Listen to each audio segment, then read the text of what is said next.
और आज की सबसे बड़ी खबर मैं आपको बताने वाला हूं। इधर है मोदी और योगी की जोड़ी, तो सामने आ गए हैं असदुद्दीन ओवैसी और उनके भाई अकबरुद्दीन ओवैसी। लेकिन जैसे जैसे महाराष्ट्र में चुनाव आगे बढ़ रहा है, वैसे वैसे ये जंग बढ़ती जा रही है। लेकिन इस जंग में जो मर्यादा है उसे भी तार तार किया जा रहा है और जहरीले बोल बोले जा रहे हैं दर्शकों।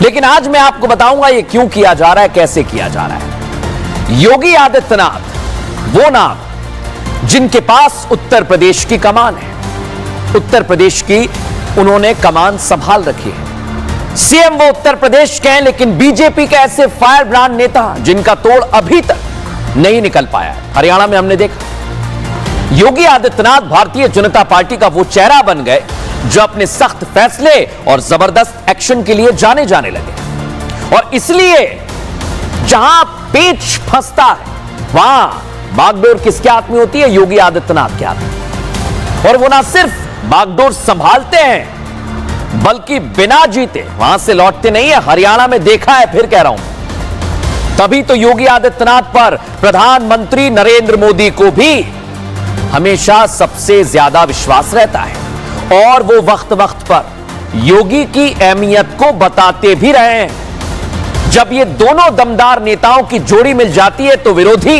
तिलमिला जाते हैं, घबरा जाते हैं। करे तो करे क्या? अब तिलमिलाहट की वजह इनके धार धार बयानों की इस छोटी सी झलक में सबसे पहले आपको दिखाता हूं, फिर करेंगे एक्सरे।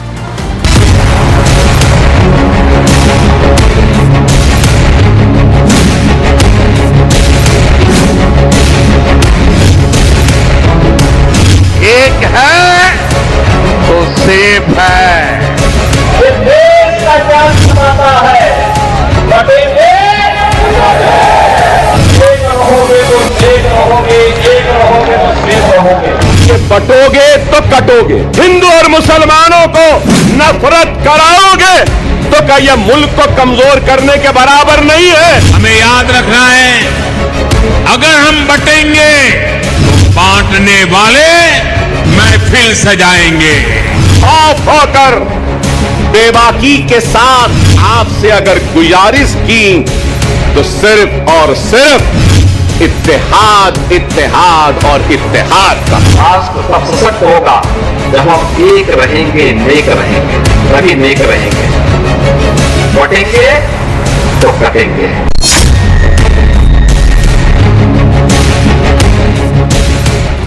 सुना आपने, एक एक बयान सुन लिया। योगी आदित्यनाथ ही है वो शख्स जिन्होंने हरियाणा में 14 चुनावी रैलियां की दर्शकों और 9 सीटों पर बीजेपी को जीत दिलाई।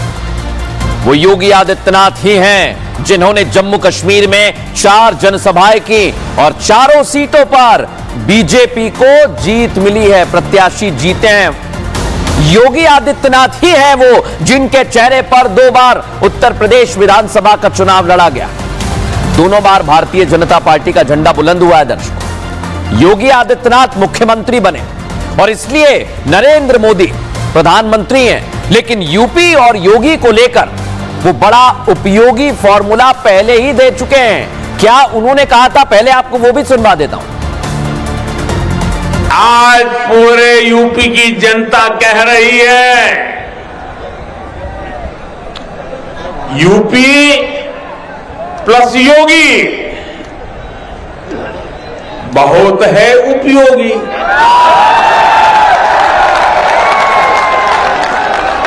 यूपी प्लस योगी बहुत है, यूपी प्लस योगी।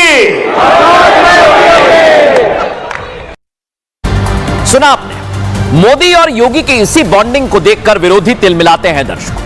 हरियाणा और जम्मू कश्मीर विधानसभा का चुनाव तो बीत चुका है, लेकिन अब बारी है महाराष्ट्र विधानसभा चुनाव। ठीक 11 दिन बाद वोटिंग होगी। जो महाराष्ट्र के दर्शक हैं वोट डालने जाएंगे और इसलिए विरोधी समझ नहीं पा रहे कि इस जोड़ी की काट कैसे निकालें।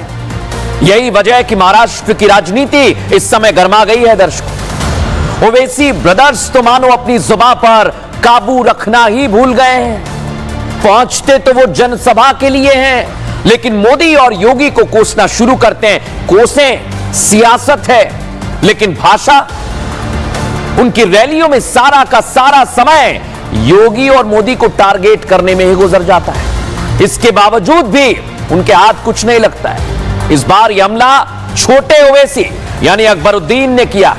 सुनिए वो कैसे पीएम मोदी और सीएम योगी के खिलाफ जहर उगल रहे हैं। योगी, तेरे आने के बाद अकबर भी आने वाला है। मोदी, तेरे आने के बाद अकबर भी आने वाला है।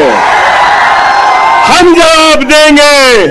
जिंदगी गुजर गई चाय बनाने में, लेकिन चाय क्या होती है, कैसी बनती है। चाय चाय चाय की पत्ती, चाय की केतली, चाय का पानी, चाय का चूल्हा, चाय चाय चाय।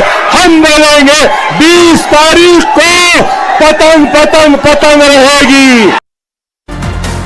देखा आपने क्या कह रहे हैं, कैसे कह रहे हैं, लेकिन आज इसकी पूरी एक्स्ट्रा रिपोर्ट हमने तैयार की है। सबसे पहले रिपोर्ट दिखाते हैं। नारे तकबीर, नारे तकबीर। बटिए मत, बटे थे तो कटे थे। उत्तर प्रदेश के मुख्यमंत्री योगी आदित्यनाथ की महाराष्ट्र में पहली चुनावी रैली से ही सियासी पारा चढ़ गया। योगी ने अपनी रैलियों में जैसे जैसे एक एक मुद्दे को उठाया, ओवैसी ब्रदर्स की तिलमिलाहट बढ़ती चली गई। योगी आदित्यनाथ के महाराष्ट्र की धरा पर पांव रखते ही छोटे ओवैसी ने जहर उगलना शुरू कर दिया। वो योगी को महाराष्ट्र में देखकर इस कदर भड़के कि वोट मांगने निकले अकबरुद्दीन ने वोटर्स को भड़काना शुरू कर दिया। हमारे वजूद के जरिए हमको खत्म करने वालों को यह पैगाम देना चाहता था कि यह मुल्क जितना माथे पे तिलक लगाने वाले का है, सर पे पगड़ी बांधने वाले का है, उतना ही यह मुल्क चेहरे पे दाढ़ी रखने और सर पे टोपी पहनने वाले का भी है। जुबान से जहर उगलना छोटे ओवैसी ने शुरू किया तो मोदी और योगी को भी धमकाने के मोड में आ गए। उन्हें जवाब देने के लिए हुंकार भरने लगे। योगी, तेरे आने के बाद अकबर भी आने वाला है। मोदी, तेरे आने के बाद अकबर भी आने वाला है। हम जवाब देंगे। अकबरुद्दीन ने बोलना शुरू किया तो वो पीएम मोदी के चाय बेचने पर जहर घोलने से भी नहीं चुके और ये दावा कर दिया कि 20 नवंबर को उनकी पार्टी ही जीत का परचम लहराएगी। जिंदगी गुजर गई चाय बनाने में, लेकिन चाय क्या होती है, कैसी बनती है। चाय चाय चाय की पत्ती, चाय की केतली, चाय का पानी, चाय का चूल्हा, चाय चाय चाय। हम बोलेंगे 20 तारीख को पतंग पतंग पतंग रहेगी। प्रधानमंत्री मोदी अक्सर अपनी चुनावी सभाओं में अपने चाय बेचने का जिक्र करते रहे हैं और वो लोगों के बीच चाय वाले प्रधानमंत्री के तौर पर भी लोकप्रिय हैं। मैं बचपन में कप प्लेट धोते धोते बड़ा हुआ हूं, चाय पिलाते पिलाते बड़ा हुआ हूं। पीएम मोदी का अपने 140 करोड़ के परिवार वालों को ये किस्से कहानियां सुनाना भी विरोधियों को नहीं पचता है, इसलिए अकबरुद्दीन जैसे नेताओं के ऐसे बयान सामने आते रहते हैं। मैं कह रहा हूं नरेंद्र मोदी, आ योगी, जितना तेरा हिंदुस्तान है उतना मेरा भी हिंदुस्तान है। हिंदुस्तान न तेरी जागीर है न मेरी जागीर है। हिंदुस्तान हिंदू, मुस्लिम, सिख, ईसाई, पारसी हर मजहब के मानने वालों का है, किसी एक का नहीं है। जूनियर ओवैसी पीएम मोदी से लेकर सीएम को घेरने, उनकी छवि बिगाड़ने की कोशिश में लगे हैं और मुस्लिम वोट बैंक को अपने खाते में डालने की जद्दोजहद कर रहे हैं। योगी आदित्यनाथ ने अपनी तकरीर में कहा कि बटोगे तो कटोगे। लोग काफी एतराज कर रहे हैं उस बात पर, मगर मैं ये कहूंगा बीफ के नाम पर, मॉब लिंचिंग के नाम पर, घर वापसी के नाम पर, सर पे टोपी पहनने के नाम पर, दाढ़ी पालने के नाम पर जो तुम काट रहे हो, क्या ये तुम्हारी नफरत हिंदुस्तान के सबसे बड़ी अकलियत से क्या ये मुल्क को कमजोर नहीं कर रही है? अकबरुद्दीन के ये हाव भाव उनका भड़काऊ बयान और कुछ नहीं, उनकी मोदी योगी की जोड़ी के प्रति खींच को दर्शाता है। उनकी जहरीली जुबां भड़काऊ शब्दों का इस्तेमाल बताता है कि उनके जहन में योगी और मोदी के लिए किस कदर नफरत भर गई है और वोट पाने के लिए वो किस कदर गिर सकते हैं। आज हमने एक एक चीज पकड़ी है दर्शकों, और अगर आपने गौर नहीं किया तो आपको गौर करना चाहिए। अकबरुद्दीन ओवैसी की इस जनसभा को देखिए, अच्छी खासी भीड़ है, मुसलमान बड़ी संख्या में है, और जब जब मोदी और योगी को कोसते हैं तो ये लोग उनके समर्थन में जोर जोर से शोर मचाने लगते हैं। कैसे ये शोर मचाते हैं, पहले आपको वो दिखाता हूं। योगी, तेरे आने के बाद अकबर भी आने वाला है। मोदी, तेरे आने के बाद अकबर भी आने वाला है। हम जवाब देंगे। अकबरुद्दीन ओवैसी के बड़े भाई, आप जानते हैं ना, असदुद्दीन ओवैसी, AIMIM चीफ, मुस्लिम वोटों के सहारे ही वो अपनी पार्टी को हैदराबाद से चार मीनार के दायरे से निकालकर राष्ट्रीय फलक पर पहुंचाना चाहते हैं, और इसकी कवायद में वो जुटे हुए हैं दर्शकों। लेकिन आज मैं आपको बताने वाला हूं कि आखिर असदुद्दीन ओवैसी और अकबरुद्दीन ओवैसी क्या करना चाहते हैं, क्योंकि महाराष्ट्र में चुनाव है। लेकिन इनके जहन में क्या चल रहा है। ओवैसी ने 2019 के चुनाव में पहली बार महाराष्ट्र में अपनी किस्मत आजमाई थी। ओवैसी महाराष्ट्र की 2 सीट जीतने में भी कामयाब हो गए थे, और एक लोकसभा की सीट भी AIMIM के खाते में चली गई थी। महाराष्ट्र की सियासत में ओवैसी की एंट्री हो गई, और सियासत की नई प्रयोगशाला बनाने की कोशिश में असदुद्दीन ओवैसी जुट गए, पीछे नहीं हट रहे हैं दर्शकों। लेकिन आज मैं आपको बताने वाला हूं, चाहे अकबरुद्दीन ओवैसी हो या फिर असदुद्दीन ओवैसी, जो सोचा है उसके लिए तो बढ़ रहे हैं। लेकिन दर्शकों, इस बार ओवैसी ने अपना दामन पिछले विधानसभा चुनाव से जरा समेट लिया है, सिकोड़ लिया है, और पिछले बार से कम सीटों पर उम्मीदवार उतारे हैं। इसकी भी वजह है दर्शकों, इसकी बहुत बड़ी वजह है, क्योंकि ओवैसी सोच रहे हैं कि वो किंग मेकर बन जाए। किंग नहीं तो क्या हुआ, किंग मेकर तो बन सकते हैं। महाराष्ट्र की कुल 288 विधानसभा सीटें हैं दर्शकों, और AIMIM इस बार 16 विधानसभा सीटों पर चुनाव लड़ रही है। 12 पर मुस्लिम प्रत्याशी है, और 4 पर दलित समुदाय के प्रत्याशी उतारे हैं। इससे आपको अंदाजा लग गया होगा कि इस बार ओवैसी जय भीम और जय मीम नारे वाले अपने एजेंडे के साथ आगे बढ़ रहे हैं, और महाराष्ट्र में सियासी धाक जमाना चाहते हैं। हालांकि 16 सीटों पर चुनाव लड़कर ओवैसी खुद तो सत्ता में नहीं आ सकते हैं, फिर कह रहा हूं, लेकिन किंग मेकर बनने की फिराक में है वो। ओवैसी को उम्मीद है कि AIMIM 5 से 7 सीट जीतने में भी अगर कामयाब हो जाए तो सत्ता की चाबी उनके हाथ में आ सकती है, ऐसा ओवैसी को लग रहा है दर्शकों। लेकिन अब यहां सवाल उठता है, सवाल बड़ा गंभीर, आखिर ओवैसी ब्रदर्स ने यह फॉर्मूला सेट क्यों किया है? क्योंकि पहले तो 288 सीटों पर सिर्फ 16 उम्मीदवार उतार दिए, और उनमें भी सिर्फ मुस्लिम और दलित। इसके पीछे की बहुत बड़ी वजह है दर्शकों, आपको बता रहा हूं। वजह देखिए, महाराष्ट्र की कुल आबादी है 11.24 करोड़, और मुस्लिम वोट कितना है? 11.56%। दलित वोट कितना है? 13%।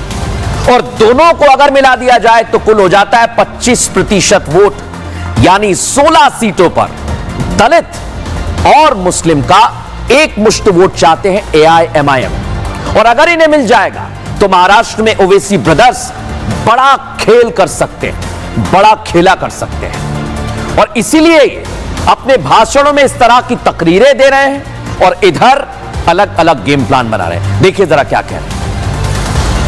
हमारी पार्टी का स्टैंड यही है कि दलित, मराठा और अल्पसंख्यक समाज को एक होना जरूरी है आज के महाराष्ट्र के पॉलिटिकल हालात को देखते हुए। महाराष्ट्र चुनाव में 16 सीट जीतने के लिए ओवैसी पूरा जोर लगा रहे हैं, मोदी और योगी पर भी हमला कर रहे हैं। और इन 16 सीटों में औरंगाबाद सीट बड़ी महत्वपूर्ण है दर्शकों। Sambhajinagar east, Sambhajinagar central seat, ये तो वो सीटें जिन्हें AIMIM 2019 के चुनाव में हार गया था और इन दोनों सीटों पर AIMIM ने अपने प्रत्याशियों को उतार दिया है। यानी महाराष्ट्र का जो रण है उसमें संभाजीनगर पर नजर है ओवैसी ब्रदर्स। संभाजीनगर पूर्व सांसद सैयद इम्तियाज जलील को यहां से प्रत्याशी बनाया गया है।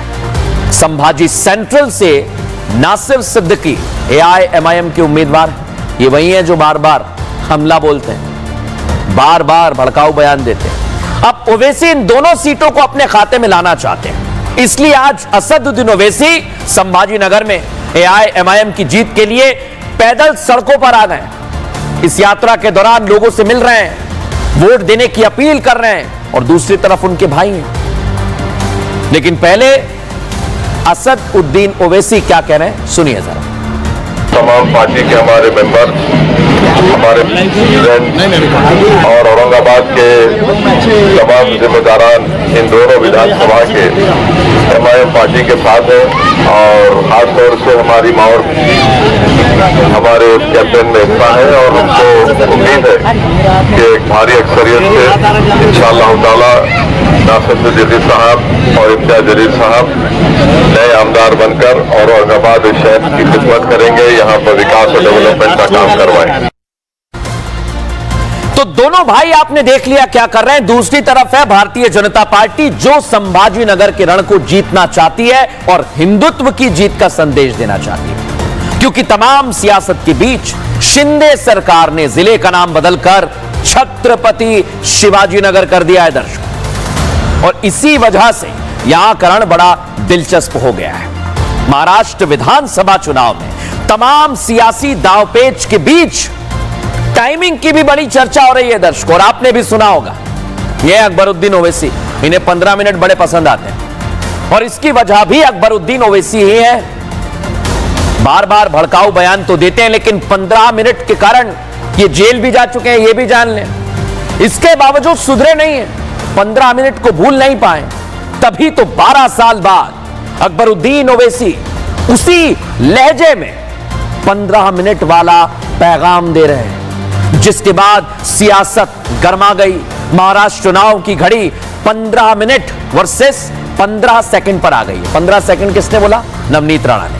और इसी टाइमिंग के खेल ने चुनाव को दिलचस्प बना दिया है, लोकसभा चुनाव जैसा बना दिया है। लेकिन कैसे ये टाइमिंग की जंग चल रही है, इस रिपोर्ट में दिखाता हूं।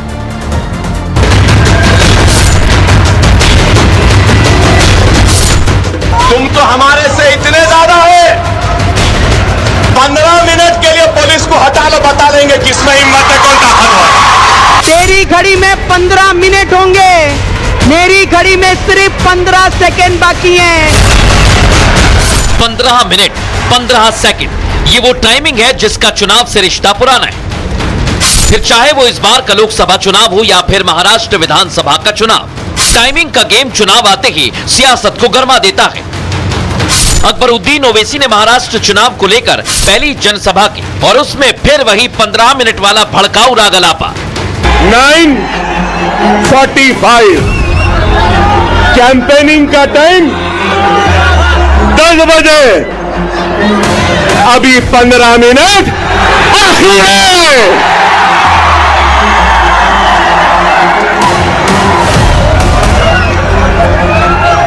अरे भाई 15 मिनट बाकी है, सब्र करिए। ना वो मेरा पीछा छोड़ती है, ना मैं उसका पीछा छोड़ सकता। चल रही है, मगर क्या गूंज है। अकबरुद्दीन की जुबान से जैसे ही 15 मिनट वाला जहर निकला, बीजेपी नेता नवनीत राणा ने फिर उसी लहजे में 15 सेकंड वाला पलटवार कर दिया। अरे छोटे ओवैसी, तेरे को कहना है मेरा कि तू हैदराबाद से आकर हमको बता रहा, मेरी घड़ी में 3 बजने को सिर्फ 15 सेकंड बाकी हैं। तेरी घड़ी में 15 मिनट होंगे, मेरी घड़ी में सिर्फ 15 सेकंड बाकी हैं। पहले अकबरुद्दीन का भड़काऊ बयान और फिर नवनीत राणा की ललकार ने महाराष्ट्र चुनाव में लोकसभा चुनाव 2024 वाला सियासी रंग भर दिया है, क्योंकि नवनीत राणा ने ही छोटे ओवैसी के 12 साल पुराने भड़काऊ बयान पर 15 सेकंड वाला पलटवार किया था।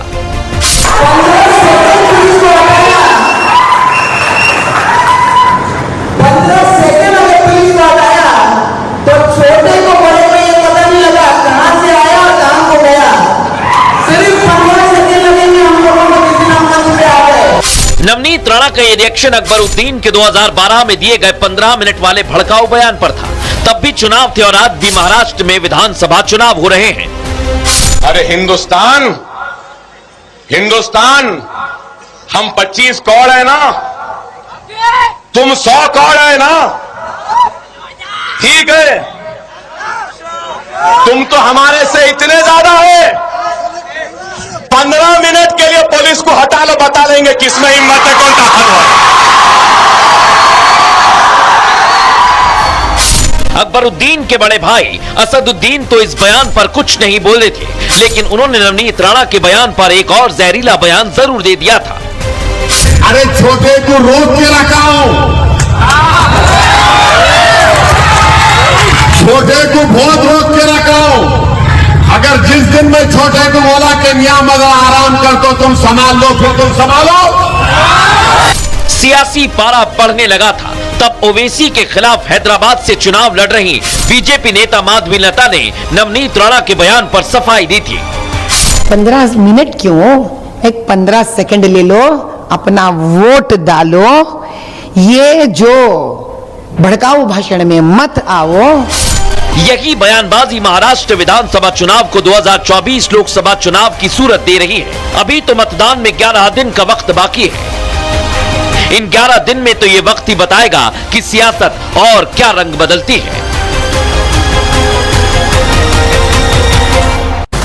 सियासत अभी और बदल रही है दर्शक, और महाराष्ट्र में तो स्पेशली बदल रही है, क्योंकि वहां पर एक नई एंट्री हो गई। एंट्री किसकी दर्शकों, बता रहा हूं आपको। दूसरी खबर हमारी, वोट जिहाद। वोट जिहाद का बहुत बड़ा प्लान चल रहा है वहां पर, लेकिन आज मैं इस प्लान को एक्सपोज कर दूंगा दर्शकों, कैसे ये वोट जिहाद का प्लान चल रहा है। आज एक एक चीज आपको बताऊंगा, और बताने से पहले यह भी बता दूं कि आपको पहले भी आगाह किया था, अगर याद नहीं है तो बताता हूं। जिस खबर का मैं एक्सरे करने वाला हूं उसका कनेक्शन जिहाद से है दर्शकों। वोट जिहाद। कुछ दिन पहले महाराष्ट्र में चुनाव का ऐलान हुआ और उसके बाद अब वोटिंग भी होने वाली है, लेकिन आज से करीब 1 महीने पहले ले चलता हूं। देखिए आप, ये न्यूज का एक्सरे ही है शो। 1 महीने पहले हमने महाराष्ट्र के डिप्टी सीएम देवेंद्र फडणवीस के एक बयान का एक्सरे किया, और इसमें मैं आपको दिखा रहा हूं लोकसभा चुनाव में वोट जिहाद हुआ और विधानसभा चुनाव में भी हो जाएगा।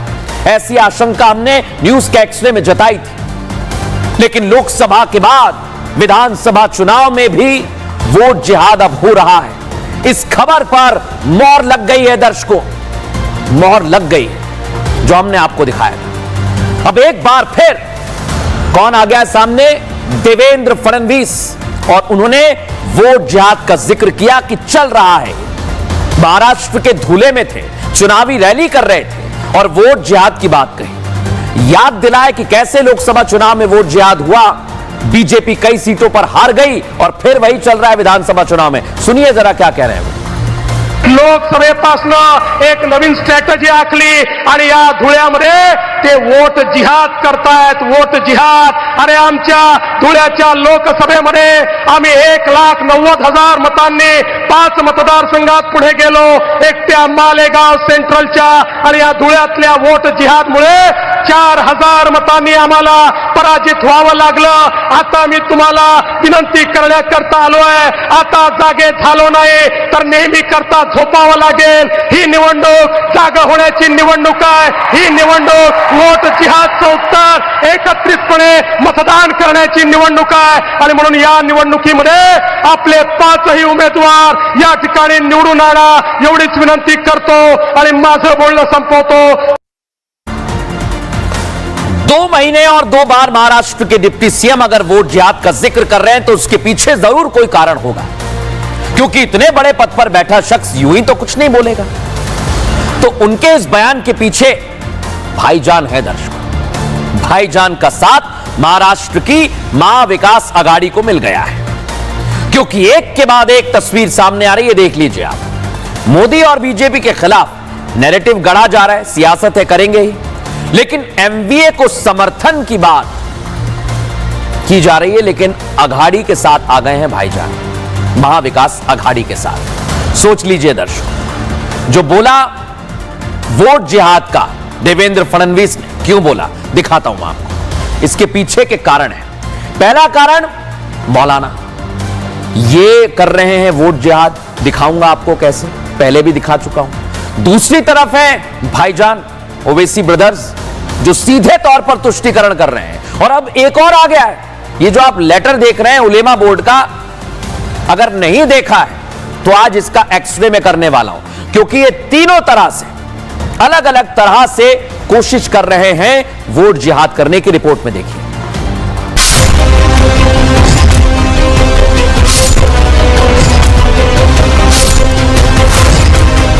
वोट जिहाद आपल्याला पाहायला मिळाला. वोट जिहाद, निवडणुकीतली हार जीत महत्वाची नाही. कधी हा पक्ष जिंकेल, कधी तो पक्ष जिंकेल, पण काही लोकांचा आत्मविश्वास एवढा वाढलाय, त्यांना असं वाटतंय आमची संख्या कमी असली तरी आम्ही संघटित मतदान करून या ठिकाणी हिंदुत्ववाद्यांना पराभूत करू शकतो. आपण म्हणतो ना, म्हातारी मेल्याचं दुःख नाही आहे. लोकसभेपासून एक नवीन स्ट्रॅटेजी आखली आणि या धुळ्यामध्ये ते वोट जिहाद करतायत. वोट जिहाद. 2 महीने में 2 बार देवेंद्र फडणवीस ने जिस तरह वोट जिहाद का जिक्र किया, उससे साफ है कि अब विरोधियों की प्लानिंग विधानसभा में भी इसी स्ट्रेटेजी के साथ आगे बढ़ने की है। लेकिन फडणवीस ने इससे निपटने के लिए एकता का संदेश भी दिया है। आता मी तुम्हाला विनंती करण्याकरता आलोय. आता जागे झालो नाही तर नेहमी करता झोपावं लागेल. ही निवडणूक जागा होण्याची निवडणूक आहे. ही निवडणूक वोट जिहादचं उत्तर एकत्रितपणे मतदान करण्याची निवडणूक आहे. एक तरफ फडणवीस वोट जिहाद के खिलाफ जंग का ऐलान कर चुके हैं, तो दूसरी तरफ बीजेपी नेता स्मृति ईरानी ने विरोधियों को निशाने पर लिया और सवाल किया कि वोट जिहाद की कोशिश करने वालों को पता होना चाहिए कि जनता विकास चाहती है। जो आह्वान कर रहे हैं वोट जिहाद का महाराष्ट्र में, उनको समझना होगा कि महाराष्ट्र की जनता विकास के ठोस मुद्दों पर न सिर्फ चर्चा चाहती है, बल्कि चाहती है कि विकास के ठोस मुद्दों पर ही काम हो। फडणवीस के बयान के बाद लगातार विपक्ष हमलावर है। वो इसे मनगढ़ंत कहानी बता रहा है और वोट जिहाद शब्द को ही गलत मान रहा है। महाराष्ट्र में हिंदुत्व सबसे बड़ा मुद्दा रहा है और उस प्रदेश के deputy CM Devendra Fadnavis vote जिहाद के खिलाफ झंडा बुलंद कर रहे हैं और इससे निपटने के लिए पूरी रणनीति भी तैयार की जा रही है, क्योंकि वोट जिहाद को सिर्फ और सिर्फ एक साथ रहकर ही हराया जा सकता है।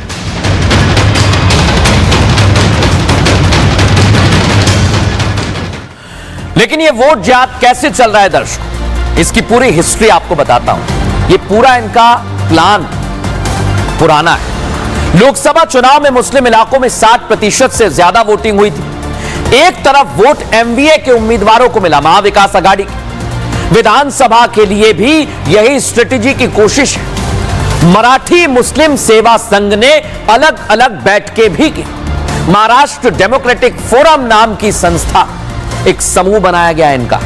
विधानसभा में 180 अल्पसंख्यकों को इस संस्था का समूह बनाया गया है।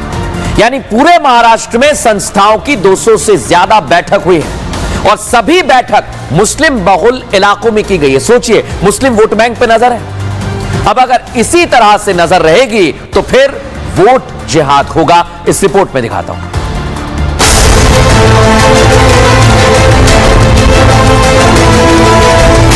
देवेंद्र फडणवीस ने वोट जिहाद का जो तीर छोड़ा, शायद वो सही और सटीक जगह लगा। शायद इसलिए विपक्ष के नेता हमलावर हो गए हैं। उद्धव ठाकरे गुट के संजय राउत सवाल खड़ा कर रहे हैं कि जिस जिहाद का जिक्र फडणवीस कर रहे हैं उसका मतलब क्या है। जिहाद का मतलब भी पता है। त्यांच्या तोंडात सध्या जिहाद फार येतोय. त्यांनी पुढे दुसरीकडे तलाक वगैरे देतात का निकाह करतायत कोणाशी? दुसऱ्या कुठल्या पक्षाशी निकाह करतायत का मतांसाठी? विचारा त्यांना जरा. हे काय सारखं जिहाद जिहाद जिहाद करतायत? जिहादचा अर्थ समजून घ्या. आणि मग बोला. इधर संजय राउत हैं तो उधर ओवैसी भाईजान की पार्टी इस बयान को ध्रुवीकरण बता रही है. आपको जिहाद याद आ रहा है? क्यों आपको इतनी नफरत क्यों एक समुदाय से? आखिर क्या वजह है भाई? जब आप भारत के प्रधानमंत्री अरब कंट्रीज पे जाते हैं तो क्या इस तरह की भाषा का इस्तेमाल करते क्या उनको देखकर? इन तमाम नेताओं के निशाने पर फडणवीस हैं, जिन्होंने सिर्फ वोट जिहाद होने का खुलासा किया. लेकिन ये सारे नेता तब कहां गए थे जब कांग्रेस के वरिष्ठ नेता सलमान खुर्शीद के भतीजे ने खुलेआम लोकसभा चुनाव में वोट जिहाद की अपील की थी. बहुत खामोशी के साथ एक साथ होकर वोटों का जिहाद करो, क्योंकि हम सिर्फ वोटों का जिहाद कर सकते हैं और इस संघी सरकार को भगाने का काम कर सकते हैं. तो सवाल ये कि क्या बीजेपी को हराने के लिए सिर्फ वोट जिहाद ही सहारा है? क्योंकि लोकसभा चुनाव को लेकर तो खुलासा हो गया है, क्या विधानसभा चुनाव में भी इसी पैटर्न का सहारा लिया जा रहा है? दर्शकों, एक तरफ चल रहा है वोट जिहाद, तो दूसरी तरफ उलेमा आ गए अपनी मांगों को लेकर. और सोचिए कि महाविकास आघाड़ी ने तो सोच रखा है कि हम जो उलेमा कहेंगे वो कबूल कर लेंगे. और उलेमा क्या लेकर आए हैं, कौन सी मांग लेकर आए हैं, आज आपको बताने वाला हूं दर्शकों. क्योंकि उलेमा बोर्ड ने जो मांग रखी है वो चौंकाती है. 2 दिन पहले मैंने आपको दिखाया था दर्शकों, याद होगा आप, कि किस तरह कुछ मौलाना मुफ्ती मुसलमानों के लिए फतवा निकाल रहे हैं. फतवा एमवीए को वोट करने के लिए. बताया था कि किस तरह कुछ भाईजान मुसलमानों की बैठक ले रहे हैं, बैठक के जरिए मोदी सरकार के खिलाफ झूठा नैरेटिव बना रहे हैं, एमवीए के पक्ष में वोट करने की अपील कर रहे हैं. और अब तो उलेमा बोर्ड की एंट्री हो गई है. लेटर देख लीजिए, ये 17 मांगे उलेमा बोर्ड ने रख दी है. और ये चिट्ठी शरद पवार, उद्धव ठाकरे और कांग्रेस के प्रदेश अध्यक्ष नाना पटोले तक पहुंच गई है, इन तीनों तक. महाराष्ट्र में एमवीए की सरकार अगर बन गई तो सभी 17 मांगों को पूरा करने का लिखा हुआ है इस खत में. सोचिए जरा. अब मौलवी उस्मान शेख क्या कह रहे हैं वो आपको सुनवाने वाला हूं. सुनिए जरा ध्यान से क्या कह रहे हैं. जिनसे हमारी बात हुई है, शरद पवार जी, नाना पटोले जी, उद्धव ठाकरे जी, उन्होंने कहा जो संविधान के दायरे में रहेगा वो आपका मंजूर करेंगे. हमारी शरद पवार जी से मुलाकात हुई, जयंत पाटिल से हुई, उद्धव ठाकरे जी से हुई, तो हमारे नाना पटोले जी से हुई. दर्शकों, सुना आपने कि इनकी बात हो गई है. और बात जब हो गई है, यानी जो उलेमा कह रहे हैं वो इन्हें कबूल है. देखिए जरा इस रिपोर्ट.